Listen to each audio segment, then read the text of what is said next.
Today we're going to talk about integers. Okay, so the thing about integers is these are actually things that we see all the time in the real world, and we often take them for granted. And I think that having a really good understanding of where you see integers in the real world actually helps your understanding of using integers in mathematics. So a few places where you may be familiar with integers are the numbers in temperature. So we've got I'll just write temp. So temperature, so especially in a place like Winnipeg where it gets rather cold, we often get temperatures below zero. So we'll get a positive or a negative temperature. So today it's quite a nice day. Let's see what the temperature is. There it is, look at that. It's a beautiful 16 degrees outside. There's 0% chance of rain. Beautiful day outside today. But yeah, that's not negative. But in December and January, it was quite cold. It was I think it got down to below 40, so negative 40. So we definitely see integers in the negatives. Another place that you see negative numbers and positive numbers are in debt. So most of you guys are a little bit young to have any experience with debt, or at least personal experience. But the idea of debt is that you might actually owe somebody else some money, in which case you can think of it as the same thing as having negative money. So money that you don't have, that even if you were to get some money for yourself, it still really wouldn't be your money yet because you would owe it to somebody else. Now, another place that you might see some positive and negative numbers would be sea level. So sometimes you may be below sea level. So maybe you're like this little goldfish right over here, and you're actually below the sea level.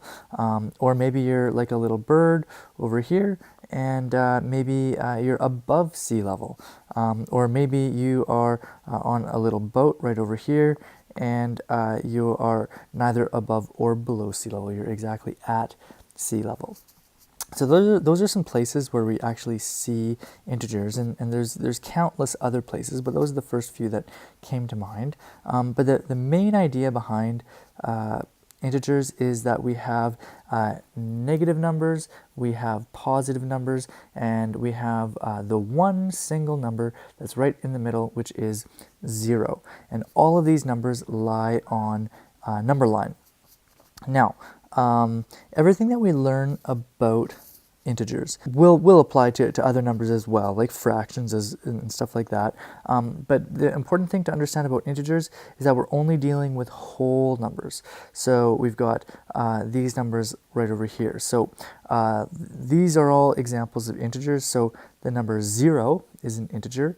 The number 1, so positive 1, positive 2, positive 3, 4, 5, 6, 7, 8, 9, 10, and so on. So there's an infinite number of positive integers. And in the negatives, we would have negative 1, negative 2, negative 3, negative 4, negative 5, negative 6, negative 7, negative 8, negative 9, negative 10, and so on. So there's also an infinite number of negative integers. Something that is also really important to understand is that the number 0 is neither positive or negative. Okay, so you might call that a neutral number. It still is an integer. That's really important to understand, that 0 is an integer, but it's not positive and it's not negative. It's kind of right smack dab in the middle. Okay, so things that we're going to learn how to do with integers are the following. These are our goals. Our first goal is to order integers, so figure out which ones are larger than the others. We're going to add and subtract. I'll just write sub. So we're going to add and subtract integers, and we are also going to learn how to multiply and we're going to learn how to multiply and divide. integers. Okay, so those are our three goals. We're first going to learn how to order them, then we're going to learn how to add and subtract them, and then we're going to learn how to multiply and divide them. After that, we'll be done with integers.